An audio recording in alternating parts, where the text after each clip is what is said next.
What are reasons why people get plastic surgery? Maybe to fit beauty standards or look younger? Maybe they want to resemble a celebrity or fit beauty standards. Some people get plastic surgery to fix some loose skin from giving birth or weight loss. The obvious reasoning why people get plastic surgery is to change how they look.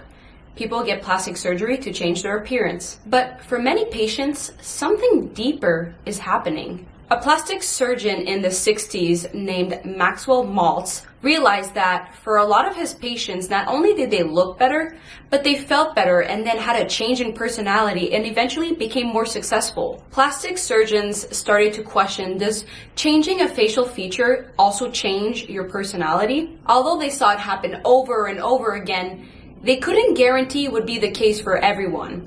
There are some patients that actually showed no improvement after surgery and they view themselves just as ugly as they did prior to surgery. Because of this, we cannot say that a change in a facial feature will mean a change in personality, but it does seem that there is a third variable that correlates the two. This research gave rise to a discovery that became a breakthrough in the field of psychology. And this is very important because it is your starting point to your self-development journey. The tool I'm about to give you can change you and your future. If you're here because you've watched my previous videos, I know you're eager to change. You want to prioritize self-development and become the best version of yourself.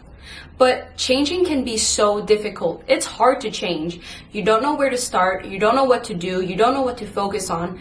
And maybe in the past you've tried to change, but it doesn't seem sustainable. You cannot stay consistent. So you're wondering, what am I going to tell you this time that's going to be different? Why is this time going to work? A common mistake that people think is that you need to take actionable steps to change who you are. They think that the first thing they need to do, they need to focus on developing skills or improve some competencies or discover new talents that they have. But the process of self-development starts prior to any actual steps in the development of personal abilities. It starts from changing something deeply rooted inside of you. It starts from your self-image. See, the people that got plastic surgery and had a positive change in personality became more successful because they subconsciously changed their self-image and then they started to act in accordance to that new self-image. Dr. Maltz noticed that when he changed a man's face, he almost automatically changed that man's future because that man had a new perception of who he was, and then he started acting in accordance of that new self-image. He inevitably changed his personality and behaved to fit that new self-image that he had for himself. People don't realize this when they get plastic surgery. They think they're just going in to change how they look. But deep down, all they really want is to change how they view themselves.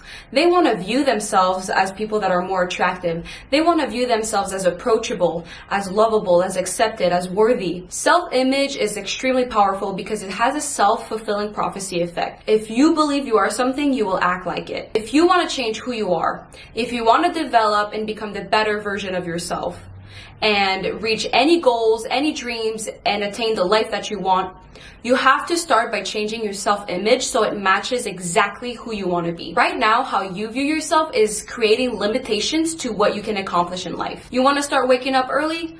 Oh, but you're not a morning person, so you'll just sleep in. You want to be disciplined?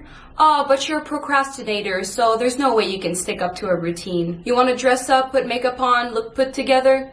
Oh, but you're an athlete, and athletes don't do that. You'll just keep wearing sweats and a hoodie. You want better habits? But you're so lazy. So you'll just keep vaping. You'll just keep eating junk food and scroll through social media. You want to go home early from a night out. But you're a people pleaser, so you're just going to agree to keep the night going. You want a healthy relationship, but you don't think you're worthy of one. So you're just going to accept less than you deserve. You want straight A's, but you're not book smart, you're street smart. So there's no need for you to try to get better grades. People give you a compliment, but you're sure people are lying to you, so you just laugh it off and you don't accept it. You want to work on yourself, but you're such an extrovert, so there's no way you can be alone with your thoughts. The way you view yourself is the way you're going to act. If you view yourself a certain way, you will act within those boundaries, and you will never outperform your self-image. You can't. You're either going to reach that image or you're going to fall short. You either act like your person you believe yourself to be, or you disappoint yourself. And I know that your current self-image right now is undervaluing you. We all do that. We all underrate ourselves and we sell ourselves short. That's a problem. Every time you're going to want to do something different to self-develop, you're gonna feel like it's not you. You'll cringe yourself out. You're gonna think you're not supposed to be doing that. You'll feel like a fraud. You're gonna have imposter syndrome. How are you gonna self-develop if you're not able to go past those boundaries and stay like that consistently? If you don't change your self-image, every time you're gonna try to do something different, you're gonna eventually just quit and you're gonna return back to your baseline of what you've always been. That's why it's so important you start by changing your self-image first, because on a self-development journey, you're gonna do things very differently. You want it to be sustainable, you wanna be able to stay consistent, and you wanna take the path of the least resistance. In this video, I'm going to tell you how to change your self-image. But before we talk about changing your self-image, you have to realize what your current self-image is. Be introspective. It's not about how others see you. It's about the mental picture of who you are to yourself. Our self-image are gonna look different from one person to another because our experiences is what shape our self-image. And obviously we all have unique experiences. I'm gonna share with you one of my experiences that shaped the image I had for myself for a long time and how it's actually so harmful, limiting me, never gonna allow me to be comfortable, at peace, love myself, and reach my potential if I just kept that self-image. And maybe that's going to help you to see how you should look at your past and your experiences and how it shapes you today. When I was younger, I didn't think I was attractive. Since I was the athlete in my friend group, I always felt like I was less feminine than others. I didn't feel like I could be seen as the pretty girl. I was more like the tomboy. So if I didn't think I was attractive, I also thought that no boys could ever like me. There was no way they could like a girl like me. I was way too athletic, way too competitive. I didn't dress up. I wore shorts to my knees. I didn't wear makeup. I loved making jokes. I was the class clown. That didn't fit the femininity I was looking for. At least it was nothing compared to my friends that all wore makeup and dressed cute and kissed a boy before. I'm talking about middle school, which is like 5th and 6th grade for me. One day I was at the swing sets and I was swinging next to my crush. And for some reason he asked me what my weight was. And I responded 90 pounds, which is a totally normal average weight for a girl in 6th grade. And he responded, "Wow, you're so fat." And in my mind, I was like, dang, my crush thinks I'm fat. That just kind of reinforced that idea that I wasn't attractive. That is so irrational because we all know that girls hit puberty way younger. We are going to be taller and heavier than boys in general. But back then I didn't think that way. All I had was the image that I wasn't attractive, and if something happened that would confirm that, I would clung onto it like it was part of me. You feed off experiences to validate pre-existing beliefs about yourself. And every time you have another experience that kind of goes against that belief, you'll find ways, you'll talk to yourself out of it to convince yourself that that's not true. I'll always remember this one time at recess, my brother came to me and he asked me if I wanted to date his friend. And I'll always remember he was at the monkey bars. He was wearing like this hat with like this beanie with a hat cap thingy. Those are always like mid 2000s look. And I was like so confused because I never really talked to the guy. So that meant that he probably just found me attractive and wanted to date me. But in my mind, because I wasn't attractive, I just felt so weird. I was like confused. I couldn't understand why my brother would ask me this. I felt like he was lying. And I quickly dismissed it, and I didn't even want to look into that opportunity to like talk to my first boy. That just shows that if you have an image of who you are, you're always going to change your behavior to fit that image.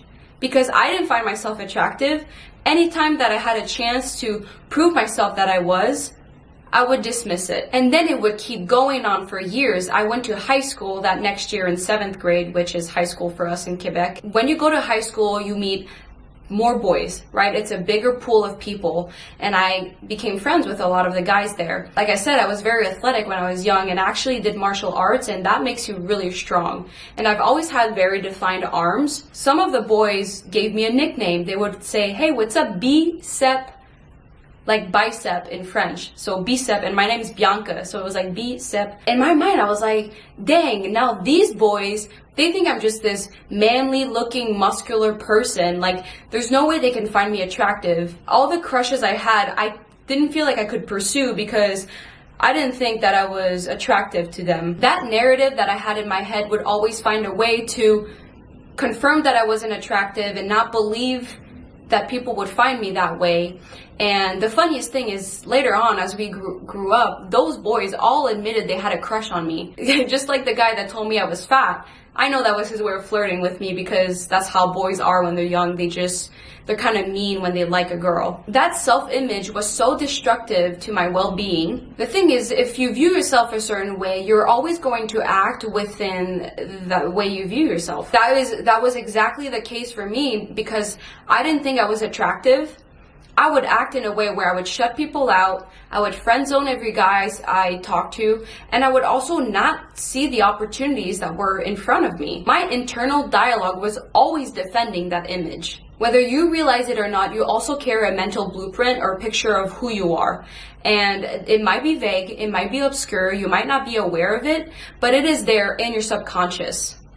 And your self-image is built upon things from your past experiences, successes, failures, victories, humiliations, how people treated you, how people view you. All of these form that self-image. And once an experience happens to you that fits that idea of that self-image you have, it will feel true. It will feel like that's right. That would happen to me because that's who I am. So then you keep reinforcing those self-imposed limitations for who you can be. But then right now, if you put yourself in a situation that asks you to behave differently, because that's the type of journey you're on, you're trying to self-develop, you're going to feel extremely uncomfortable. You're going to be resistant to it. It's not going to feel like it's natural to you. It's not going to feel like it fits who you are. So it will be extremely difficult for you to stay disciplined towards goals you have for yourself if you don't view yourself as the person capable of achieving those goals. That's why if right now you just keep that self-image you have of yourself, you're never going to achieve your highest potential. Because in theory, your self-image determines who you become. All right, let's get to work. How can you change your self-image? Well, the self-image cannot be changed by intellect alone. Just kind of like a child cannot be taught love by just telling them what love is. They need to experience it to feel and understand what love is.